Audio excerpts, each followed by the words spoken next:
I'd like to welcome you to Tuesday, March the 12th, 2019, the meeting of the Pitt County Department of Social Services. And I'd like to call the meeting to order. And we'll start by observing a moment of silent prayer or silent meditation.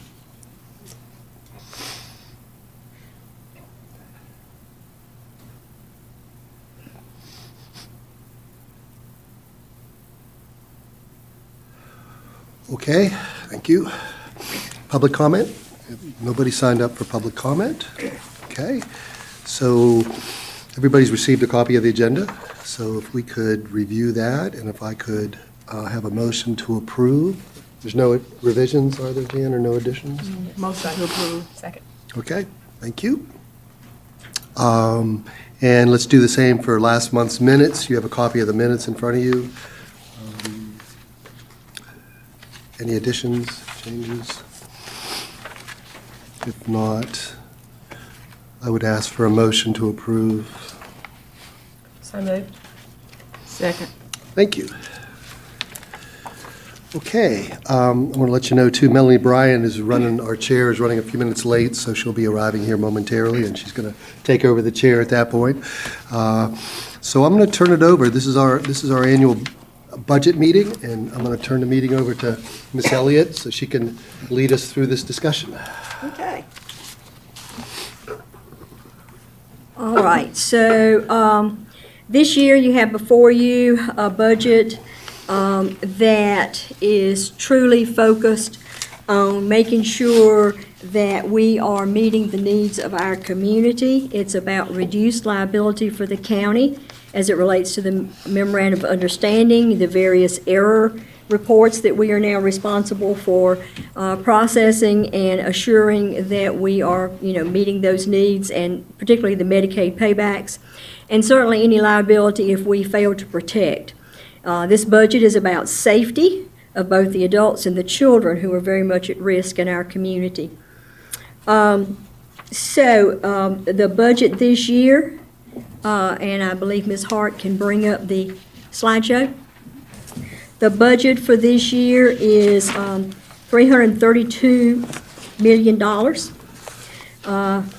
And the county appropriation, that's a 1.7% increase over last year.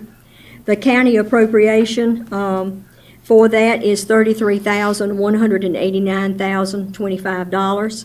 Of which that's a 13% increase, $3,769,000 was an increase over last year's budget. The county actually is going to receive about 63% of that $33 million back, and so the actual county expenditure will be $12,338,887. All the services provided by our department, with the exception of county general assistance, are mandated by the state legislature or the federal law. Because of that, we bring in a significant amount of state and federal dollars into Pitt County for services of our citizens. And so we have a real positive impact, economic impact in Pitt County as those dollars circulate through the community, supporting both jobs and families. There are three primary drivers in this year's budget proposal. Space, increased programmatic costs that are driven by both guardianship, APS, and foster care, and then position increases, again, driven a lot by just the extra requirements that have been placed on us and the growth in needs of the community. So this is 24 positions, and that's an 8% growth in staff. So those are some of the drivers of this budget.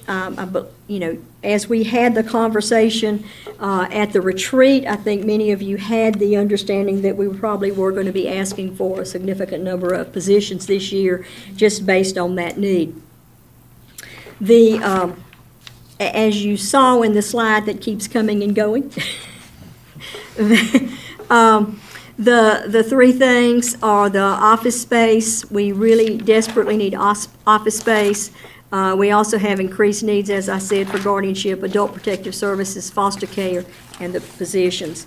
1.2 million of our $2 million budget increase is due to foster care growth, so nearly half of that is just the foster care county cost. And so that's an important fact to think about. If you look at our budget, you heard me talk a little bit about the fact that it's a $330 million budget, or a third of $1 billion, and you can kind of see how this breaks out. We have a very small wedge of that total federal and state payment amount, and then you can see the very small amount that the county is paying out of that. About 3.7% of the funds that flow through the orange area, the $330 million, is county money. So again, it's a significant amount of money coming through. And I guess, the point is the doctors, the hospitals, the nursing homes, the grocery stores, the daycare centers, all of those are the folks that are benefiting from this, as well as the families that receive those services. So as we looked at our budget and tried to figure out what we were going to ask for this year and where we were, one of the big issues is space needs. We have outgrown both buildings. In some areas, we have 2 and 3 people sharing offices. That's not particularly conducive to the kind of work we do. We have tried adding walls in various areas to add additional space. We've lost meeting space, we've lost visitation space, and we've lost work areas trying to manage the space issues that we have. We are in 2 buildings right now, the Human Services Building over at the County Office Park and the County Office Building, which is this building. Neither buildings were designed for the kind of work that we do or the way that we work today, for sure. The county continues to lease part of the space at the Human Services Center to Port Human Services, so that small amount of space out of that 55,000 square feet, 5,000 square feet of that is not available to us. We have made several suggestions in this budget, part of which would give us some immediate relief. There are some longer-term proposals in here that certainly need to be looked at by the county. We are suggesting that we lease a 3rd building right now to free up space for our staff. It would need to be large enough space that we could give some relief to both buildings. Funds have been put in the budget for that. We are estimating about $160,000 in leasing costs, which would also cover the janitorial services and those kinds of things, and then some additional money for the equipment and getting things up to where it needs to be as far as IT and that kind of thing. So about $250,000 total is what we're estimating. We still have not specifically identified the space. The space certainly needs to be in an area that you could get good access to it based on, the bus service. You'd have to have good parking. So there would be a lot that we would need to take a look at. We would also probably want to do a lot of cubicles in that space as opposed to trying to have private offices, because it would be easier and less costly in the long run. We did have a proposal in the county's capital improvement plan to begin work on studying an addition to the space at Human Services Center and renovation of the Human Services Center to potentially put us all over there. That money, part of the money was set up for studying, and then a second phase would be drawing the actual plans, and then the third phase would be actually building. That's a couple of years out. It did not make it into this year's budget. The planning piece was about $100,000, and as I said, that did not make it into this year's budget. My goal would be obviously to move up the study so that we could get that going quicker.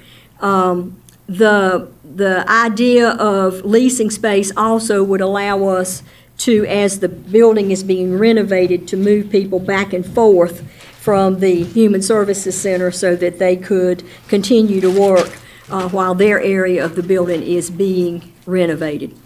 So longer term, so that's a longer term issue.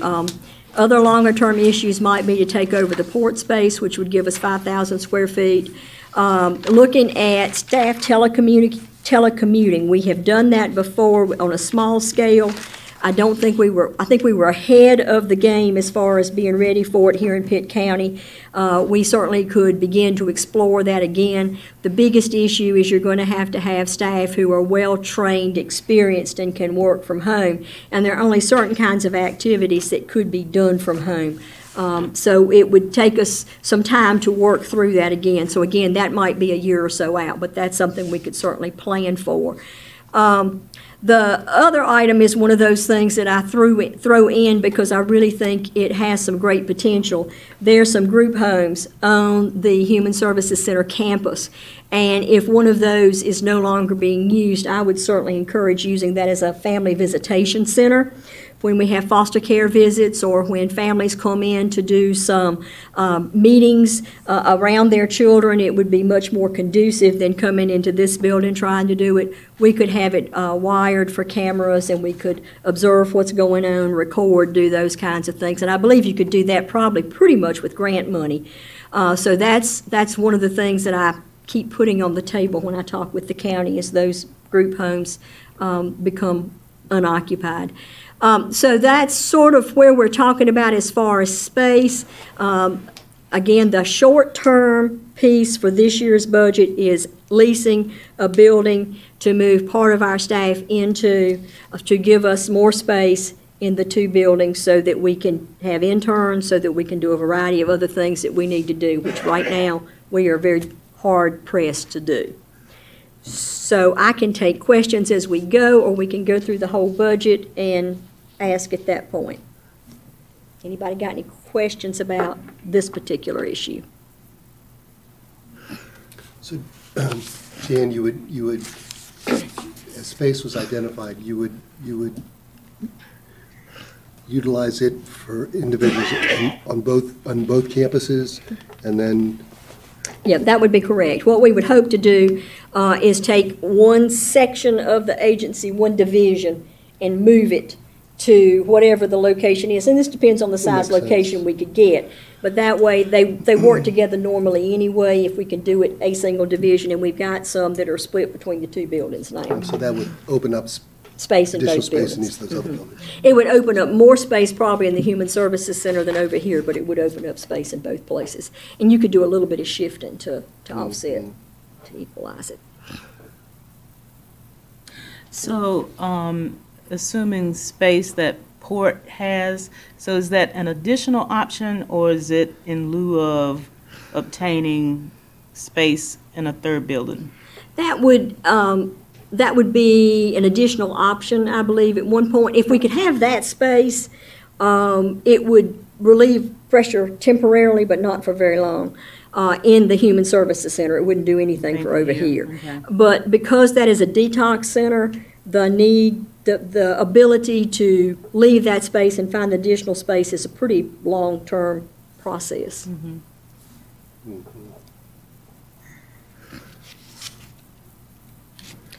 And again, we would receive 48 to 50% reimbursement on whatever we do with the space. So that would offset some of the county's cost. Well, that's significant. Mm-hmm. Mm-hmm. Any other questions about this? So does that, I mean, just in terms of, as you look at bringing in new employees and just general day-to-day functioning, is space a hindrance for you in terms of? Space has been a hindrance, as has staffing, in fact, for doing internships, for example. If we bring in additional staff, clearly we would be doubling up more people. So yes, you always have to take that into consideration as you're making those decisions. But in my mind, I can't let space stop us from asking for what we need to serve the citizens that we are needing to serve. Mm-hmm.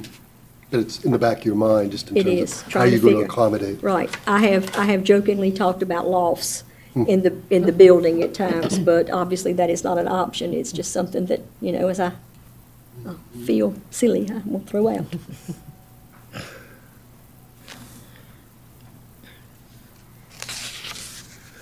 Okay. If there are no other questions, I will go to the programmatic cost. These are essential services that we provide to our clients. We currently have $30,000 budgeted for guardianship and APS clients who may have some needs that they can't fund themselves, and in order to protect them, we need to step up and do that. And I can give you a couple of examples that have come up recently. One is a young gentleman who's 18, autistic, significant behaviors. He had to come into our care. We had to become his guardian. We had to determine where he was going to live, assess mental health services for him. We had to apply for his Medicaid, his SSI. His family couldn't do those kinds of things. Get the necessary evaluations done. But somebody had to pay for his care while we were going through all this process, because he was not eligible at that point in time for any type of Medicaid to pay for his cost of care. So he had to be placed with a caregiver for 24-hour care. And for the first few weeks, he had to have 24-hour awake staff watching him. And so that cost was $100 a day that the county had to bear and would not be reimbursed for it. So that's just one of many examples we could give you as to what's going on in the adult services area around APS and guardianship. Last year, we spent $85,000 towards this, and this year we are probably on track to spend close to that same amount. So we use lap salary and other kinds of funding to cover that, which, isn't ideal. So we're asking for $45,000 additional dollars this year, bringing us to $75,000 to help us better meet the needs of these folks that really do need protection and need to be in receive these types of services. We are also asking to begin the signs of safety training. We did apply for a grant for that. We have not heard whether we've received that grant or not, and won't hear for some period of time. But in case we don't receive the grant, we feel like it is really critical that we go ahead and start working towards that practice training, that practice model training. That is training, that this particular practice model is certainly looked at as being very appropriate. It is tested, and so this would be the first installment of that training, and would potentially have some reimbursement for it, and certainly our goal is to get the grant to pay for it, but if not, we need to be moving forward.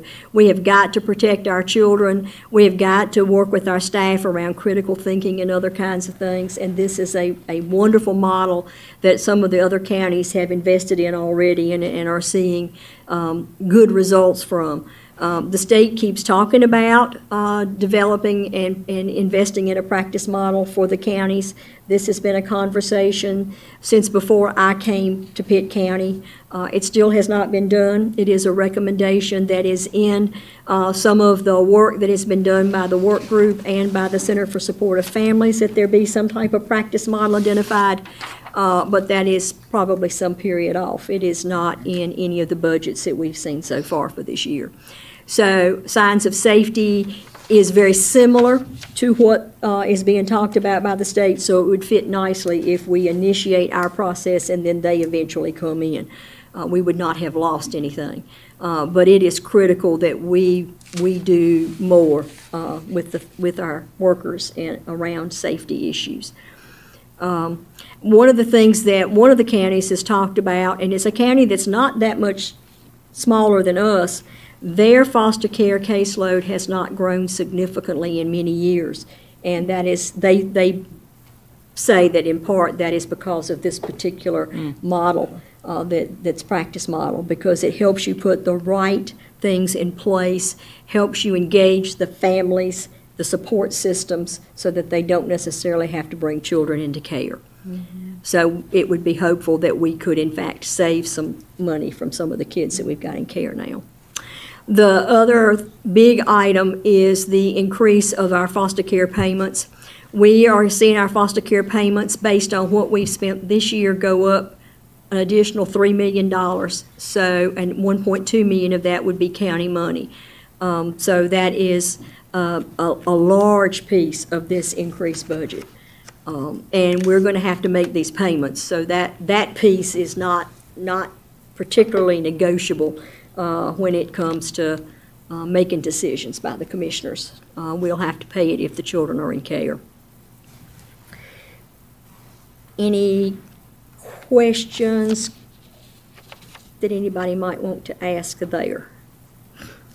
Not a question, but would just say that signs of safety training is consistent with the ACEs movement in Pitt County, as well as prevent child abuse initiative, so very compatible. Right, very much so. Very much so. Okay, so, those are important things for us, we believe, to do what needs to be done for Pitt County. Now, looking at staffing, we're going to start with our economic services staff and what has been requested by them, and I fully support the positions they've requested. This is our liability and accountability section for sure. If you remember, we are going to be paying for any errors in Medicaid. With Medicaid transformation, we have learned that the per member per month fee, if it's paid on behalf of an individual who's not Medicaid eligible, we will be paying that also, whether they receive any services or not, because that money will be paid by Medicaid on their behalf. So it's everything's looking different with Medicaid transformation. So we're starting with our program integrity supervisor, and this may or may not be in the exact order it's in your book, so we'll just work through it. The caseloads continue to increase, the workloads increase, and program integrity is something that we have been focused on for a period of time. Right now, we have 3 positions. We have a worker who is trying to act as sort of a part-time supervisor. It takes her away from actually doing the reviews and the work that she needs to be doing. The MOU is requiring that we establish claims within 180 days of receiving the claim. And so, this person could do training, second-party reviews, look at compliance issues, develop the statistics, oversight of the work queue. They went into NC Fast in January, and so now there's a work queue that is generated for all the staff, and somebody's got to manage that. The troubleshooting in NC Fast in this particular area. The person who is currently supervising over here is the program manager for quality assurance, and so he directly supervises 12 individuals right now in all different facets of the program, the quality improvement section. You do receive anywhere from 50 to 75% reimbursement depending on what she's doing. Or the person is doing, and you also get to keep part of the collections that they generate. We do believe by doing this we will hold folks more accountable, and we also believe that it'll be a much better product. This past year, by the way, we collected about $35,000 from the collections piece, which would certainly offset the cost to the county of adding this position. Our income maintenance caseworker 3 positions, we are asking for 2 of those. The supervisors, the program managers are saying that it's a critical need for training. The training of these staff, we train folks when they come in the door. We have a full-time trainer for that. We train folks when policy changes, where there's any type of group training, we have a full-time trainer to do that kind of thing. But a lot of times you need one-on-one support when you're having difficulty, when you're getting reviewed cases back with questions about them. Our supervisors currently supervise over 17 people, sometimes in multiple programs. So for them to sit and do that one-on-one kind of training, they can do that, or they can work the supervisory function that they need to be working, and so the training sometimes doesn't happen as much as we would like. We want to upskill our workforce. We want to be sure that they're doing quality work, and so having those positions, one for the review unit and one for the intake unit is what they're asking for. And so certainly feel that this is an important position. We're asking for 2 IMC positions to review reports. We have always had some reports. We're now up to 20 reports that are generated that staff have to review. Some monthly, some quarterly, some are very long reports. And so sometimes staff are caught, since we have extremely high caseloads, staff are caught between working reports or doing the casework to approve a case and get them the benefits that they need. The state has put much more pressure on us about these reports, and in fact, we are finding errors when we work these reports, unreported income. So in order to reduce the numbers of claims that might be held against us during an audit and they find that somebody received benefits erroneously, we have now pulled people to try and work these reports. We are using our floater position that was given to us a couple of years ago to help when we have people on leave for extended periods or when we have vacancies so that we can keep the workload going. We are now using at least one of those positions to work these reports. And I will tell you that we've generated several hundred referrals to our fraud unit as a result of working these reports. So it's good that we are doing this. But we, in order to sustain it, need some positions to help us do this. Right now, we average about 1,200 cases per worker in our review sections, and that is part of why these have kind of been left to the side. We have 13 review workers in Medicaid, in Family and Children's Medicaid. In adult Medicaid, Brian helped me, it's about 9 workers, and then in our long-term care, we do both reviews and applications, and I think there's about five folks there.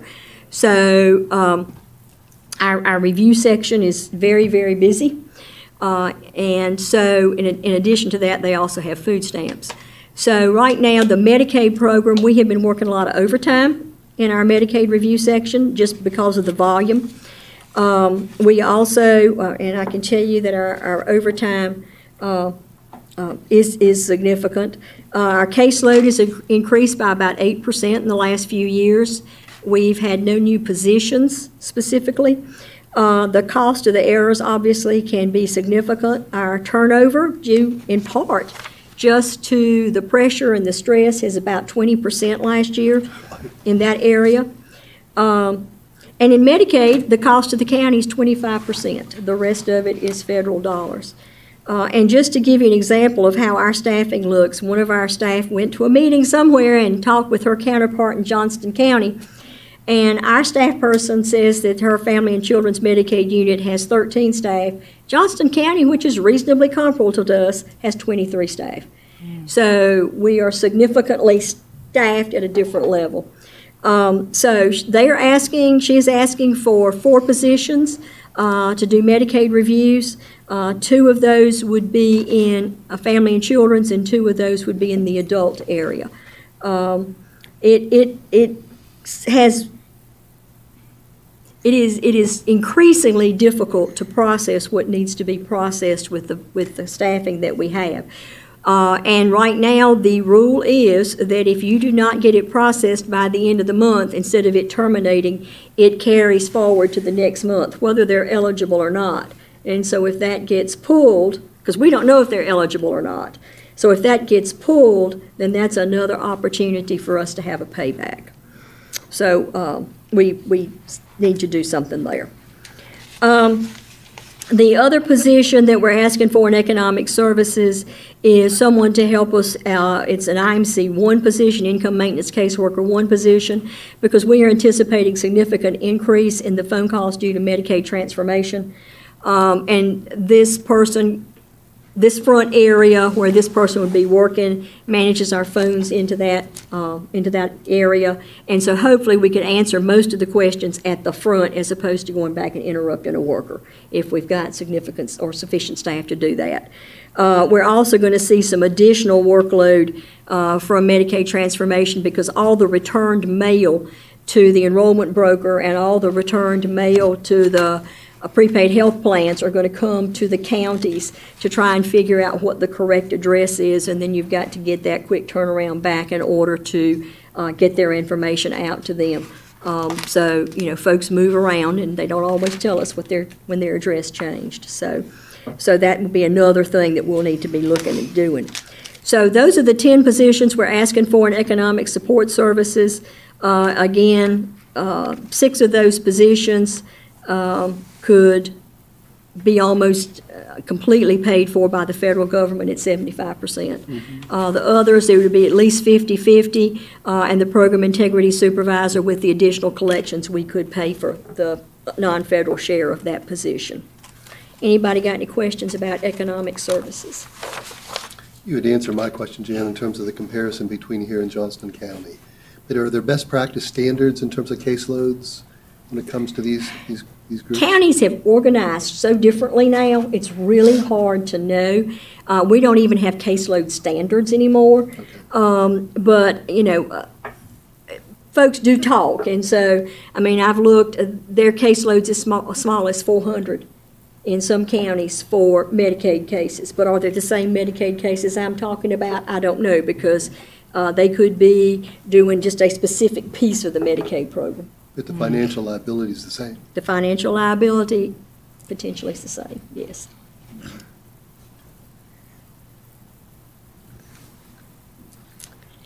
So if there are no more questions, we'll move to child welfare.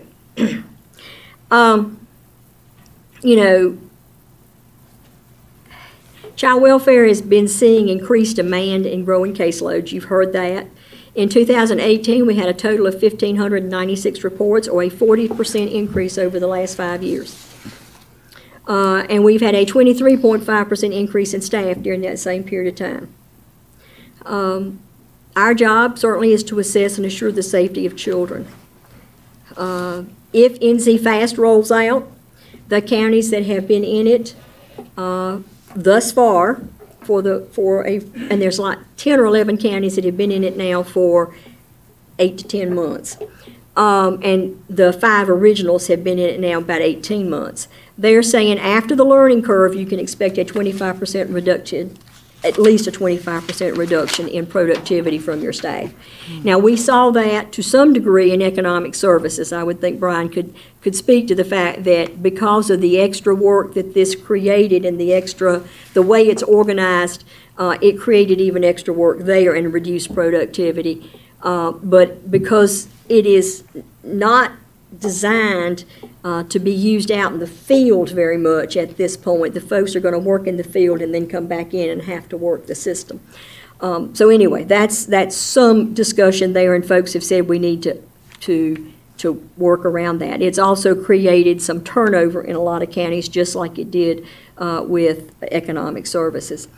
So we are asking for some additional staff in child welfare. And you already know about foster care, so I'm not even going to talk about that one.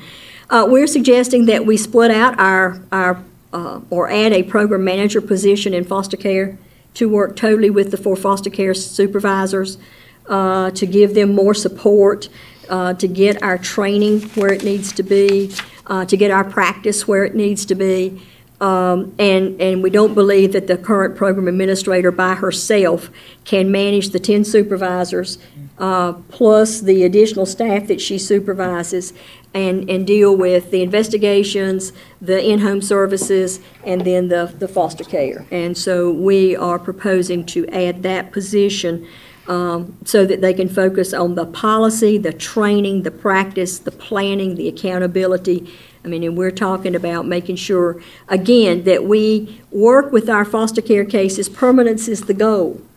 And certainly if we can pay more attention there, hopefully we can provide more permanence to our children in a faster time frame than we've been able to do it thus far, because it will be the focus of that group. And by keeping the program administrator, you can keep that connection going so that you're getting that similar practice, similar philosophy, and the planning and the management would all run through the program administrator so that it could all be in where it should be. So that's what we're asking for with the program manager. We are asking for a social worker 3 and an investigation and treatment social worker to try and help offset the productivity that's going to be lost with NC-FAST. If you look at the 25% loss of productivity, that would be about 12 positions that we should be asking for. We're asking for 2. And hopefully that can help. We're also asking for a social worker 2 position to help with the foster care transition. Children come into foster care.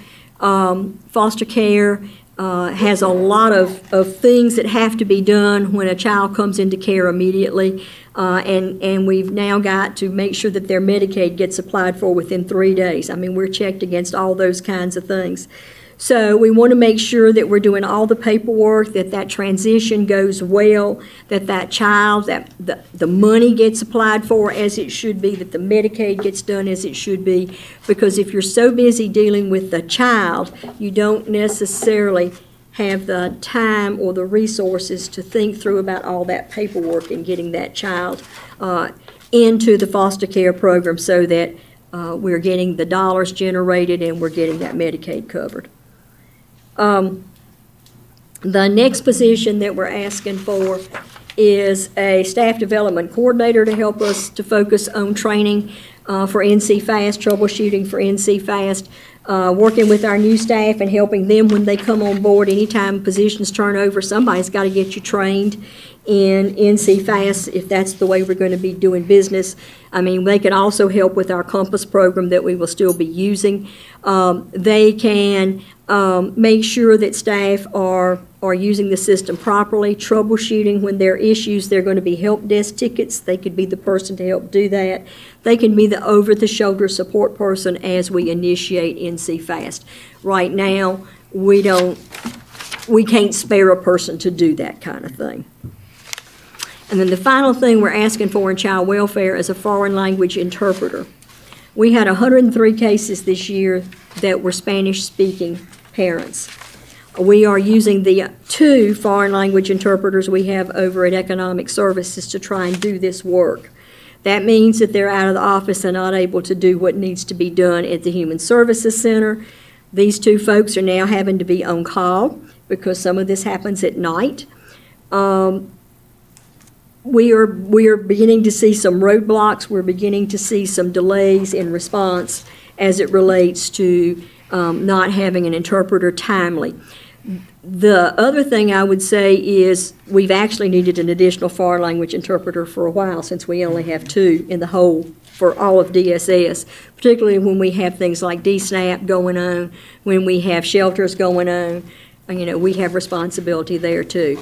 We are trying to hire more staff who speak Spanish, but that is not totally the answer for that. So we need an interpreter for child welfare.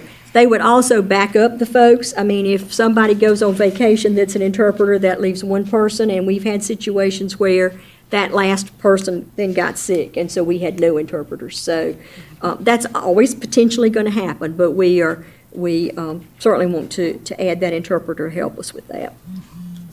Any questions about child welfare?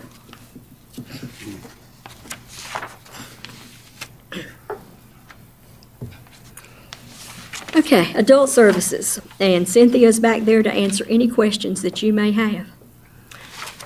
Adult services has seen no help in a long period of time, and y'all have heard about the significant growth. Guardianship, 106% growth since 2015. We got 1 staff positioned by closing out a service we were providing in prevention in order to move somebody to help guardianship. So there's really not been any growth in staff there at all. When Cynthia put this together, we had 165 guardianship cases. Where are we today, Cynthia? I think we're actually a few less with some deaths, but we have a lot of court scheduled for March and April, so it'll be right back. So, yeah. So Cynthia's tried to reorganize to relieve some of the stress on staff by having our high-maintenance mental health, younger guardianship cases serviced by a small group, and then to take our elderly, bedridden, less intensive needing folks with another 2 staff in order to try and help with some of that stress, because some of these folks need a significant amount of support and services. The position that she's asking for would only accommodate the current caseload. It will not provide any space for growth. The state has not looked at the caseload sizes probably in 20 years and what is an appropriate caseload size for this. But right now the caseload size is 25 to 30 depending on the type of case it is. If we did not get this position, I mean, you can divide, we're over 40. And it's significant. It's significant. And some of these folks really do have really serious problems. The other position we're asking for is 2 social worker 3 positions for adult protective services, in addition to the 1 for guardianship. We've seen a 20% increase in APS in the last year. The cases are significantly far more complex. We've had financial exploitation, abuse, severe neglect. Again, we should have no more than 15 cases at any time with any worker, 6 of those in evaluation, 9 in services. Our caseloads are running higher than that. Our APS staff earned 214 comp time hours since January 1, just because the amount of time that they're having to work to manage these cases. We are required by the maintenance of the Memorandum of Understanding to make case decisions in 30 to 45 days. 1 month we've managed to do that with 25% of our cases. Other months we've managed to do it with 100% of our cases. So it just depends on how the cases are flowing and what we can do. Our average over the last 4 months, however, has been 76%, and we should be at 85 to 95%. So it's a safety and a liability issue if we don't meet the needs of our folks, get out timely, do what we need to do to protect them. So that's our guardianship and APS request. We're also asking for a social worker 2 to provide support to our substantiated APS cases and to support our guardianship cases. In child welfare, you have what's called in-home services, where folks who maybe need some additional transitional support to do what needs to be done. This is the closest thing I can say to be like that. It would really provide those additional support so that we can move people from the intensive work into something that's a little more supportive kind of work, and yet keep them perhaps safe and maybe even in their homes if we can have the time to work that. So that's what this position would be. And then we're asking for a social work supervisor to make sure that we meet the compliance ratio of one supervisor to every 5 social workers. Right now, we are at about 1 to 6, and certainly if we receive any of these positions, we would definitely need to go do that, and it would cause some reorganization. So we certainly believe this is one of the primary areas we've got to focus on this year in our services staff. We've asked for some of these positions before in all these areas, but we've definitely been asking in adult services and not had much progress there. Any questions about adult services? Moving on to child support and legal services. Our child support agency needs 1 child support agent who is going to focus on child support orders for foster children.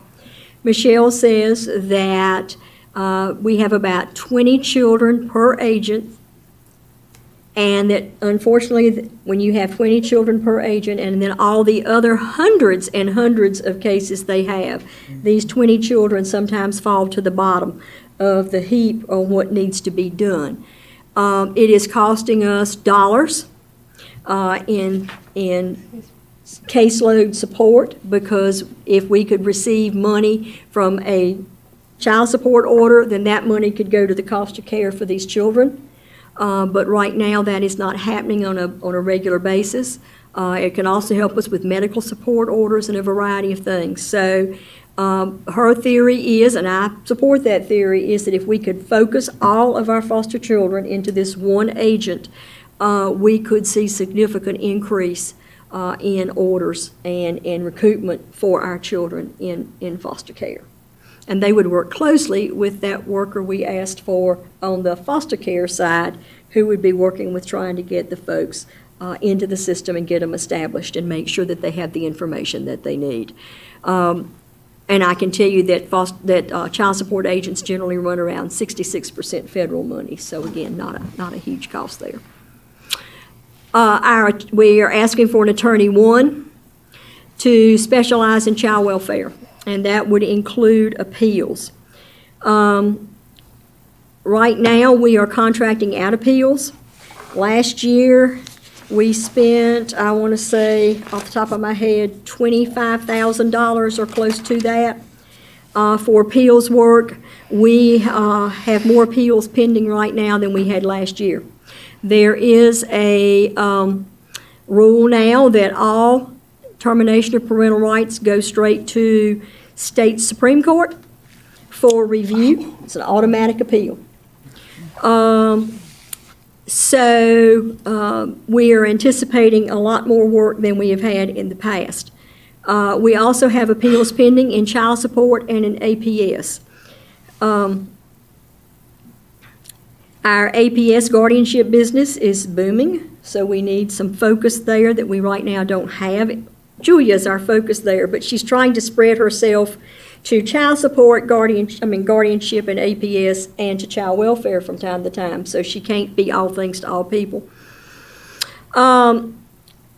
Every case that you've got requires a hearing. It requires, multiple hearings. You've got the notices, the petitions. She's tied up 3 days, partial days each month in adult court. She's tied up in child support court many days. And so right now we have 3 FTEs, 2 full-time and 2 part-time attorneys. So this would give us, with the reorganization, it would give us 2 attorneys for child support. It would give us 1 full-time attorney, the equivalent of 1 full-time attorney for child support, 2 child welfare. I think I messed that up. 2 child welfare, 1 child support, and 1 adult protective services or guardianship attorney. So that would give us much more coverage. They can back each other up because they would have to be cross-trained when needed, and from time to time that has happened. I know this last year we also had 2 hearings that went on a week for each of them, so that certainly tied folks up a lot in court. So critical that we get this. We're going to spend this money one way or the other, either under contract or we're going to spend it with an in-house position. And just anything you want to add, Julia? They're tired. They're on call too.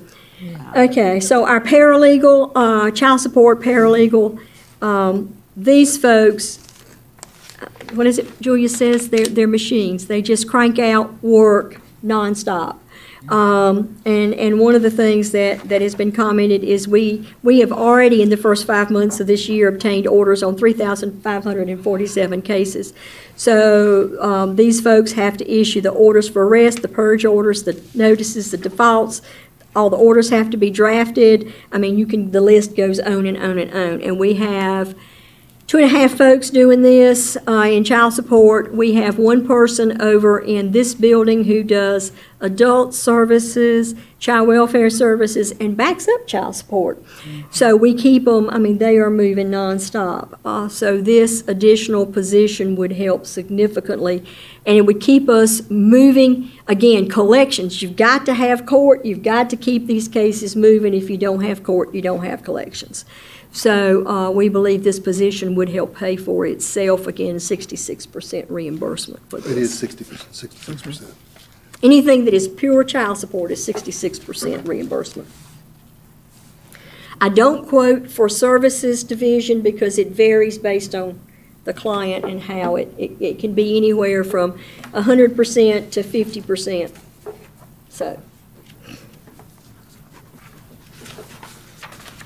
So those are the positions we're asking for this year.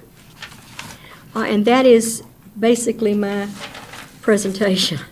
So questions about anything that we've talked about thus far? Guidance.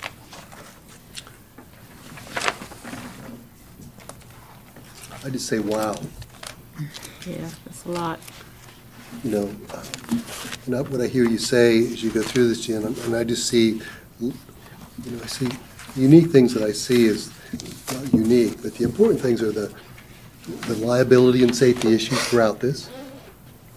And so many of these positions are, there's percentage of reimbursement too. So in terms of, that kind of makes them unique in terms of things. That, I think, there's no other way to say when you're talking about safety and liability that the importance of that. When you hear caseload increase after caseload increase after caseload increase, you don't have a choice. It takes a human to work the cases. And when we don't have people at work, we don't get to say, okay, I don't get to serve you today. We don't get to shut the door. We have to keep serving. We have to still meet the guidelines. We have to meet the time frames.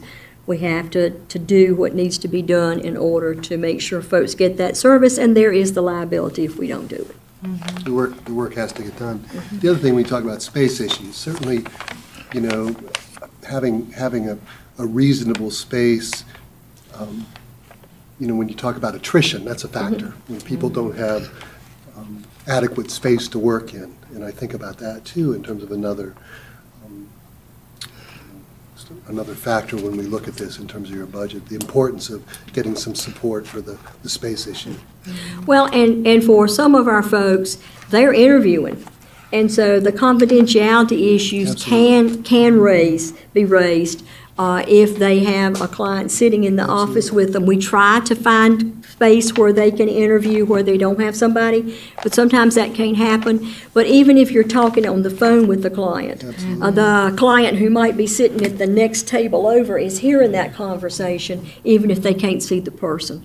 So, I would argue on one side that we work really hard not to violate confidentiality, but I would also say that there is certainly the potential for that, and it does happen from time to time. And this can be a very small community in terms of people figuring out who that person is and that type of thing.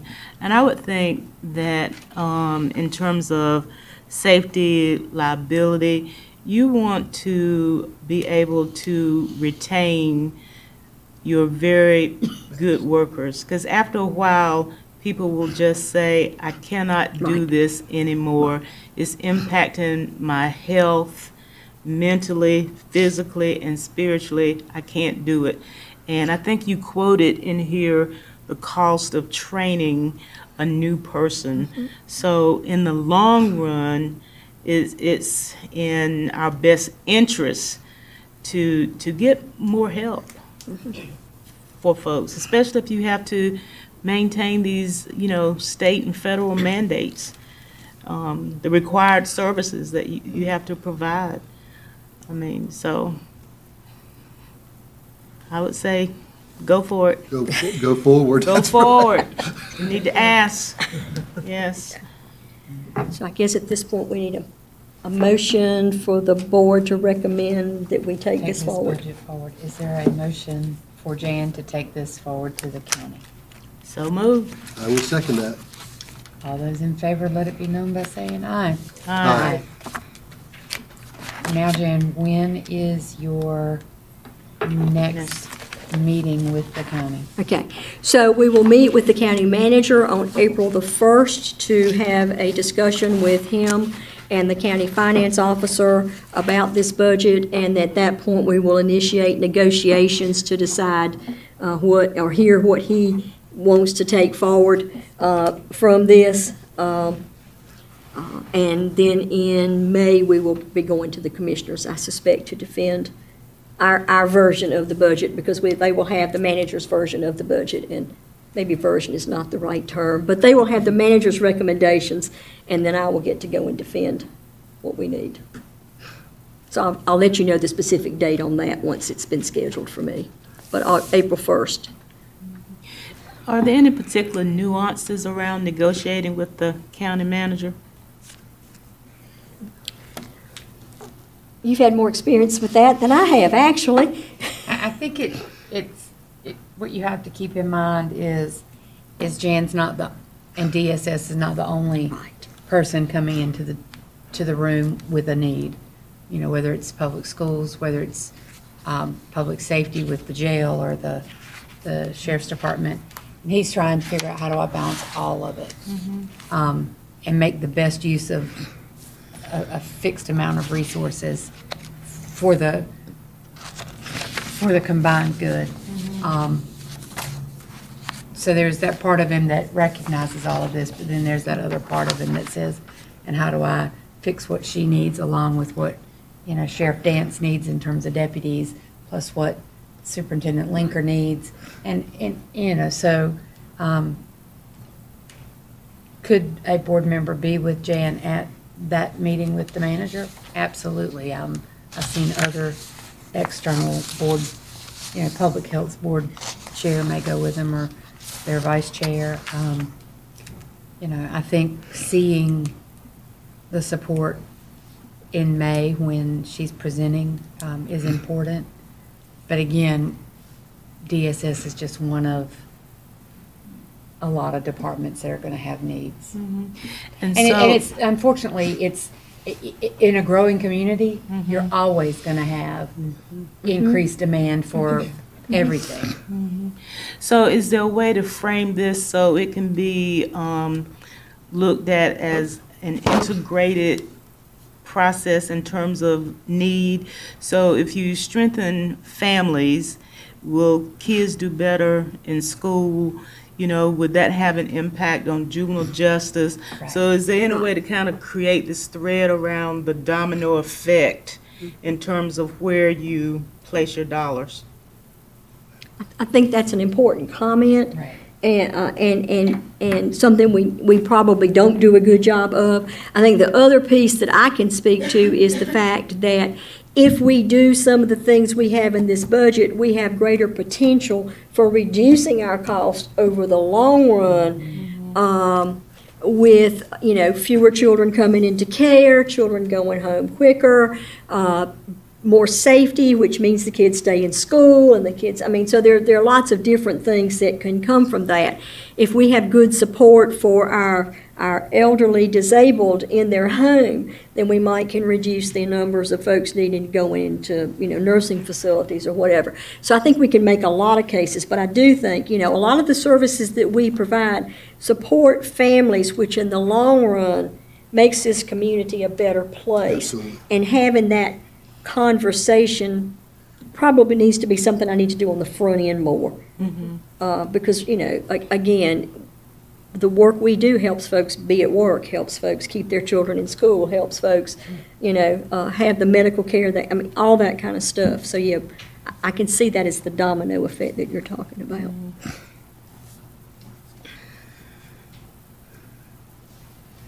Okay. Anything else before we quickly go to the rest of this? I'm going to do a quick Medicaid transformation. Did we? Going to do a quick Medicaid transformation update.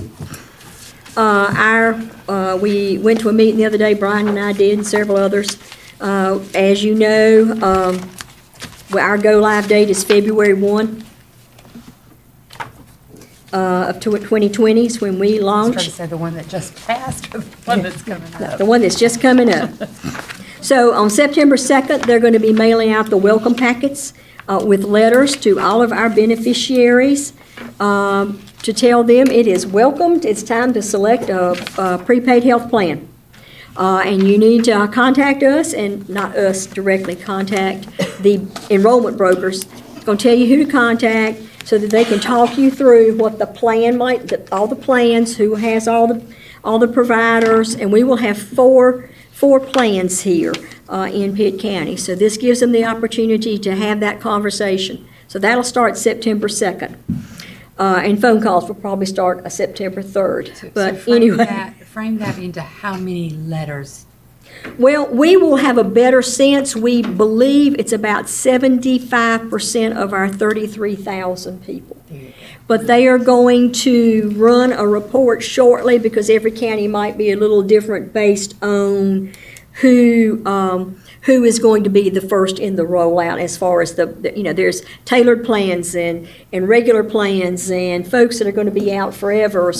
So it's trying to figure out, they've got an algorithm and they're going to run There that could to be tell us. 25,000 people Right. that get this packet that then Right. pick up the phone. Right, and call because us. they're used to calling you with a question. Right. And what we're going to do is tell them to talk to these other people. December 13th, a letter is going to go out saying you haven't selected a plan. And so we're going to put you in a plan. And you have 90 days to select a different plan if you don't like the plan we put you in. Now, the theory is that they're going to put them in a plan that has the doctors they're currently going to in it, because they can do some comparison from that standpoint. Then shortly thereafter, the prepaid health plans will begin mailing out their Medicaid cards to their members. So just like your insurance company sends you a card, you will be getting a card from your prepaid health plan. And it will have your Medicaid number on it, but it'll also have whatever their information looks like. And then, like I say, on February 1, the plan launches. And we learned that some of these different plans are going to have some different benefits for folks. Like somebody might be pushing, quit smoking and I'll give you a $25 gift card or whatever. So you need to look at your plans to find out exactly what's going to be the best plan for you, because if your goal is to quit smoking, then maybe you might want those incentive payments, just as an example. So then after that, I'm talking a little bit about the enrollment broker. The enrollment broker is actually the person who's supposed to assist the beneficiary with the plan selection. They're going to be doing a lot of that outreach we talked about, the mail piece. They're going to be in our communities. They're going to be posters, flyers, meeting with different groups, doing as much as they can to educate about what's going on from the enrollment side. And I sort of see this group as, it's my version of SHIP. I mean, I think, the SHIP folks that helped us with the Medicare enrollments, I think these folks are going to have sort of a similar kind of look about them. They're going to communicate in a variety of ways. They're setting up a web page, which we have seen a version of. It's not live yet. They're going to have email ability, texting, mobile apps. They're going to have something for your mobile phone so that you can contact them. And a telephone, there's going to be a call center. It will go live July 15th because the group that's going in November needs to start making phone calls in July to start making their selections. And then mail as could be the other way to contact them. They're not necessarily going to camp in our offices. And I will tell you, their phone center right now is going to be in Morrisville, and they anticipate having 50,000 people answering the phone, which we question whether that's going to be enough people. But they've done this in 20-some other states. 50,000 people? 50 people sitting there. 50,000 is pretty good. I'm thinking about the numbers of How people. come they haven't said That's great an industry. new hiring thing? I'm thinking about the people that I need to be seeing. 50 people in the call center, another 130 backing them up at their backup call center. We are very concerned that that will not be enough for the 1.2 million people who have the potential of going into this. Right. Now, granted, some of those 1.2 million people are babes in arms, so they will not be making the phone calls.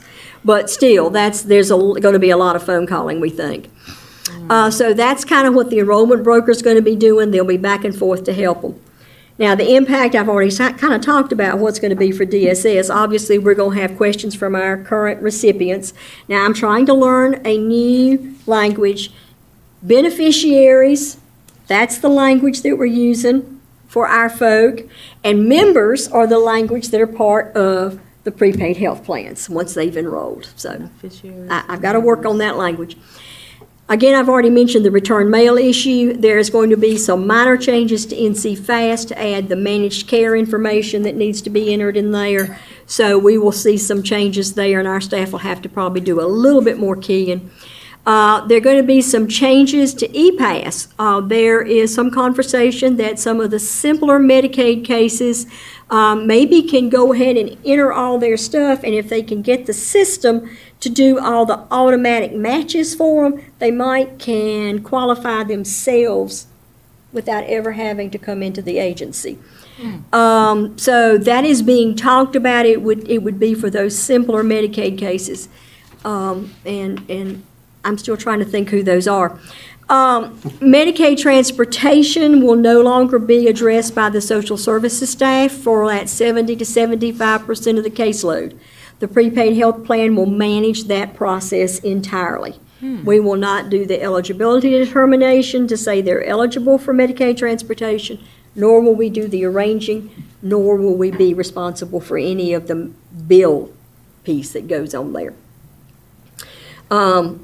Liability for errors and eligibility, I already mentioned that. The per member per month payment will now be something that we could potentially be liable for, and we don't know what that amount's going to be at this point. It's going to vary, I think, based on what the actuarial folks say for different levels of care that different folks might need. So that's kind of that's the update on Medicaid transformation. More to come. Any questions?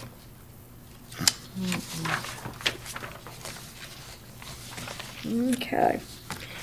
The MOU. I actually need to be calling this Ryland's Law because really it's more than just the MOU. You have at your place a copy of the recommendations by the Department of Health and Human Services. It has a big blue X on it, or big X on it, because I gave you the summary sheet as opposed to the full document. And so it has all the recommendations for you. It starts with recommendation number 13. Now, I think there is also, Susan may have made a slide package for you, but it looks like, well, maybe I didn't give it to you. Hold on, folks. I was so happy with these, I kept them. There you go. Okay, I'll take that one back. Okay, so the summary starts at the bottom and it goes forward. So I'm going to run through just a few things with the recommendations. Now, this is a compilation of, if you remember, the law said, or you may not, but the law said that you had to, the department had to get the recommendations from the Social Services Working Group and the recommendations from the Center for Supportive Families, which did the big study, put all those recommendations together and come up then with a report to the General Assembly on what the department wanted the General Assembly to do with all these recommendations. So that's what this is the department's report to the General Assembly saying what we're going to need the General Assembly to do in order to make this happen. And the goals are, of course, that all North Carolina citizens should have equal access to whole person-centered, high-quality services, and that the social services system should produce better outcomes for our citizens, deliver maximum value to our customers, communities, and taxpayers. So that's the critical piece there. They are proposing 7 regions for state support. Pitt County, as you see, is in the Region 7, and they are proposing that the office for the Regional Management Support Group would be sitting in Martin County. And it will take several years for that support group, that office to be up and running, but that's where they're proposing to put the bricks and mortar, would be in Martin County. As you see, we are the largest in square miles, the smallest in population, and have the most counties in this region. So with us, we're, and one of the goals was not to separate judicial districts, and so this does that, does not separate judicial districts. The summary basically of the recommendations is they're suggesting the 7 regions for supervision. They're asking for the legislature to appropriate funding and positions in the 1920 budget that we're currently working on right now for 11 new child welfare staff beginning in March of 2020. Those positions are in the governor's budget as that was released the other day. So that's phase 1 of the staffing. They're asking for another 32 positions to be put in place with funding between 2021 and 21-22. And that's in addition to all the positions they currently have that they believe they can redeploy to these offices. And then they want the office space specifically in place by March of 2021. So that's all got to be worked through. So that's the first group of the recommendations. Then they want to take a look at the child fatality review process, the child fatality task force. So some of these things are a little interesting. The child fatality task force has made some recommendations. And the child fatality reviews are managed in a lot of different systems in a lot of different ways. And so this is actually a recommendation to kind of consolidate it, take a look at how it's done, all of that. And so in your package that you got, there's a website that you can go to actually see the child fatality recommendations. They're requiring a fingerprint background check as well as checks of abuse, neglect, and sex offender registries for all employees of licensed child caring institutions. And you would say, we don't do that now, but we do. However, what we do now is direct contact staff, and we only do fingerprinting if you've been out of state for the last 5 years. Families First Act, which Congress just passed, is going to require us to do this. So this is part of why the state has put this in here to get the legislature to adopt this. They're also asking that we modify the law and rule to be in compliance with MEPA, and MEPA is the Multi-Ethnic Placement Act, and it's there's some language that needs to be cleaned up there to make us into compliance. So I'm not, again, you can see more of that detail in your summary that you got. The other things that they're asking for is, and this is a Pitt County issue, I'm so proud of us, NC Reach should now include, NC Reach is a scholarship for children who are exiting foster care. And it did not include children exiting foster care to permanence through guardianship. And Pitt County had a child who needed that scholarship and could not get it for that reason. And so we believe it was because this is something that was added after that law was initially established. So this is cleanup language to get that law in compliance with what's going on today. The recommendation is that there is a social services board training now at least twice annually, and create a formal training program with the School of Government and other folks pulling that together. The next recommendation is direct the Administrative Office of the Court to conduct a study by April 2020. It's too bad Julia left, around Child Support Tribunal. And this would be a quasi-judicial process to do child support orders so that they wouldn't have to, you could move faster and you wouldn't have to be tying up the courts and the judges as much. And it would, so that's something that they really want to try and get done. Another recommendation, and it's done that way in other states, Another recommendation is to provide a framework for conflict of interest cases, to include a notification to the Department of Health and Human Services when we identify a conflict of interest case. Conflict of interest cases are like when an employee works here and gets a child abuse complaint, you need to go to another county to get them to do that. And sometimes it can be a little negotiation has to be done between other counties, and how many did you get this week and how many did I get this week, and can we do this with the staff we have? So this will help put a more formal framework on it and strengthen the process. Another recommendation is that there will be a feasibility study by April 2020 to take all of those adult guardianship cases that are in contract that the state took when mental health left the guardianship business to DSS. The state went out and got contracts and actually got the money to pay for those contracts. This is recommending that those cases be transferred back to the counties. My hope would be that the money comes with it, but that is the recommendation. That the state office should not be in the guardianship business. It should be where everybody else is. Another recommendation is that the department shall conduct a feasibility cost study by April 2020 regarding county staffing.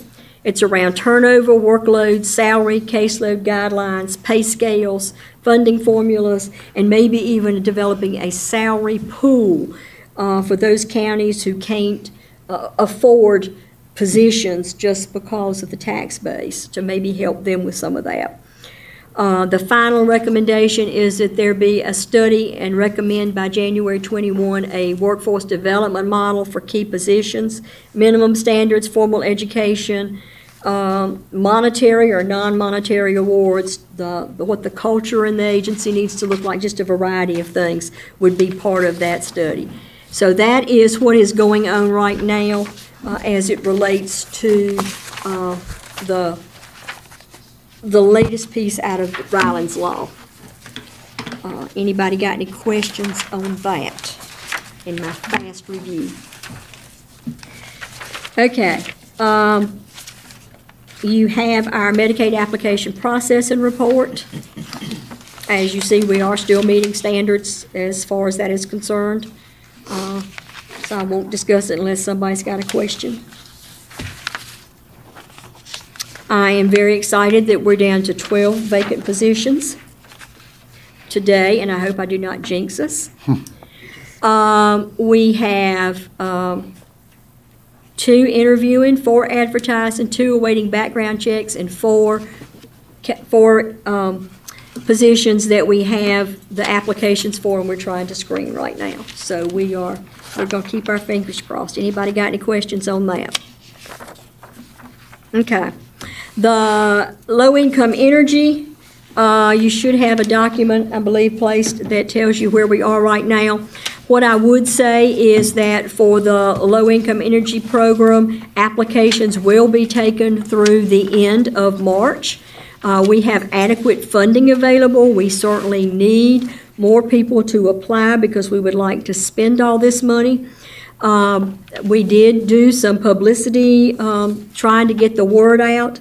Right now, we have $239,176 remaining as of today, which is a slight update from where you were. We are right about where we have been every year at this point with spending. We just got additional money this year, which is what is causing us to be able to extend a little longer than normal. So we should be available through the end of March. This is what is showing on our website, and we certainly want folks to apply if they need any assistance with heating. We want them to take advantage of this money because it can help. Our crisis intervention program, we have already obligated $604,000 of that through the end of February. And as you can see, we've approved 3,462 households for the crisis money. We do have still dollars, we still have dollars there. Certainly, if folks are in a crisis, they should come and talk to us to see if we can assist them. We are for both the energy program and the crisis program, we're at the county office complex, out on Government Circle. The low-income energy can be done at some of our outpost stations, and so, and those are listed on our website. So, any questions? You do also have a copy of a letter that was sent to the General Assembly by the Directors Association, and then I also sent another copy of that letter with my comments to our delegation. And last night, and it's regarding NC Fast. Last night, Senate Bill 212 and House Bill 320 were introduced around NC Fast and perhaps postponing further case management implementation, stopping maybe with the intake and assessment piece that the counties are currently doing. So we don't know where that's going. And lots of upcoming events, as you can see. That wrap you up? That wraps me up. Okay. Comments from the board, starting on the left. No additional comments except I'm very appreciative of your leadership in actually putting together a comprehensive budget to really take care of the liability and safety needs and asking for what is really needed, and to be able to sit and negotiate and to perhaps get some of what you want. Thank you. And to the staff for helping you identify those needs, yes. Right. Yeah, I just agree with everything that Dr. Bunch just said, and just let us know how we can be supportive through this process. We will keep you in the loop. Absolutely. Look forward to a favorable outcome to your discussion with the commissioners. Yes. And the county manager. Thank you. Anything else you need from us? No? Next meeting is April the 9th up here. Yes. Okay. And there will be a report of your April 1st Yes. meeting on that agenda. Otherwise, do we have a motion to adjourn? So moved. Second. All those in favor? Let it be known.